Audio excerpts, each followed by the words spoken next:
मगर जीएसटी लागू करने से पहले पहली बात तो तरक्की याफ्ता ममालिक में की जाती है। नंबर 2, सारे जितनी आवाम है वो टैक्स नेट में रजिस्टर होती है। एक बहुत अमीर तबका हमारे मुल्क में अभी टैक्स नेट में नहीं है। इसके इफेक्ट गरीबों को और जो नौकरी पेशा लोग हैं उन पे जाएंगे। पहले ये मेजर्स लिए जाते कि उन सबको नेट में लिया जाए। नंबर 2, मुल्क के हालात ऐसे हैं कि ये जीएसटी मुतहम्मिल हो सकता है इस मुल्क के अवाम के लिए। आप जंग लड़ रहे हो टेररिज्म के खिलाफ, सैलाब अभी आपके पास आया है, नौकरियां आपके पास नहीं हैं, बिजली आपके यहां महंगी है, करप्शन अरूज पे है, गवर्नेंस नजर नहीं आ रही। ऐसे मौके पे अगर आप जीएसटी और फ्लड का टेस्ट लगा दो तो आवाम कहां जाएगी भाई, कहां पे जाएगी? कायरा साहब रिस्पॉन्ड टू दैट। देखिए तलत साहब, गुजारिश है दो बड़े मुख्तसर जवाब। एक तो यह है कि बड़ा खूबसूरत जुबैर साहब ने कहा बिजली की कीमतें, बिजली की चीजों में थेफ्ट है। अब मुझे थोड़ा सा अपने दोनों साथियों के साथ, आपके साथ भी और पूरी कौम के साथ एक चीज शेयर करनी है कि जिन इलाकों के अंदर आपकी फौज बाकायदा पूरी बुलेट प्रूफ गाड़ियों में और आर्मर्ड व्हीकल में मूव कर रही है, उन इलाकों के अंदर बिजली का बिल लेने वाला और बिजली का कनेक्शन काटने वाला जो लाइनमैन है, क्या वो पहुंच सकता है? बलूचिस्तान के अंदर आपकी फोर्सेज ऑपरेट कर रही हैं विदाउट प्रॉपर वो अरेंजमेंट्स, आप कुछ इलाकों के अंदर जा नहीं सकते।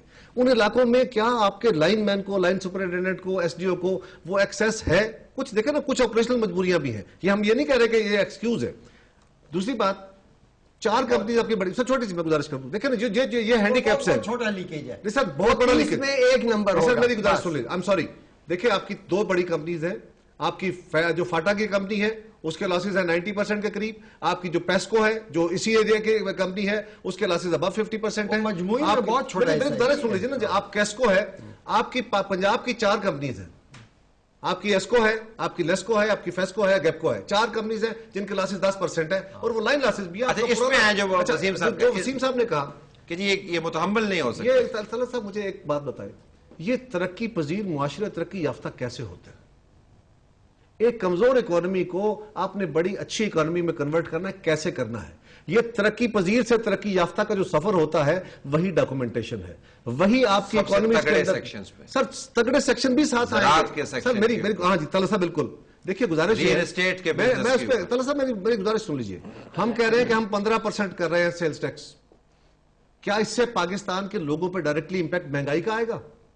हम कह रहे हैं हम 17% की बजाय पेट्रोलियम प्राइसेस पे 15% लेंगे, हम कह रहे हैं हम बिजली के ऊपर 15% लेंगे 17% की बजाय, हम कह रहे हैं कि हम फर्टिलाइजर के ऊपर टैक्स लेंगे जो पहले नहीं ले रहे थे, हम कह रहे थे हम ट्रैक्टर के ऊपर टैक्स लेंगे जो पहले नहीं ले रहे थे। सारी कॉस्ट किधर पास ऑन करेंगे ना? देखिए गुजारिश सुने तलत साहब, सारी कॉस्ट किधर पास ऑन करेंगे? अगर आप एग्रीकल्चरल टैक्स की बातें करते हैं, जो दोस्त आप भी करते हैं, एग्रीकल्चरल टैक्स लगेगा तो पास ऑन तो कहीं होना है, ये तो बात नहीं है। इंडस्ट्रियलिस्ट भी अपना टैक्स पास ऑन करता है। ये देखिए ये सिंपल ऐसी बात नहीं है। दूसरी बात कि जो हमारे पास इन्होंने कहा फ्लड टैक्स का, वसीम साहब ने, तो भाई गुजारिश ये है, पहले तो मैं इतनी इसी पे खत्म कर लूं, मुझे वक्त की किल्लत का एहसास है कि तरक्की पजीरी से तरक्की याफ्तगी का जो सफर है वो इसी चीज का नाम है। इसी के आप डॉक्यूमेंट करेंगे, आप अपनी इकोनॉमी को बेहतर करेंगे, आप जदीद फिलोसफी को इंट्रोड्यूस करेंगे। ये बात आपकी दुरुस्त है कि हमारे बहुत सारा टैक्स नेट से बाहर लोग हो गए हैं।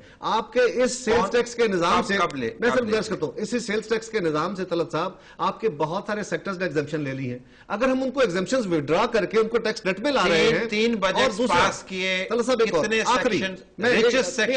आखिरी जुमला, कायरा भाई आप घोड़े को काट के पीछे बांध रहे हो। सर मेरी गुजारिश सुन लीजिए, चले वो आपका व्यू है। गुजारिश तलत साहब ये है कि हमने वो और बात करते हैं, हमने जो चीज इंट्रोड्यूस करने की कोशिश की है, हम कहते हैं कि आप कहते हैं जी इंडायरेक्ट टैक्सेस आपके ज्यादा है, डायरेक्ट टैक्सेस आपके बड़े कम है।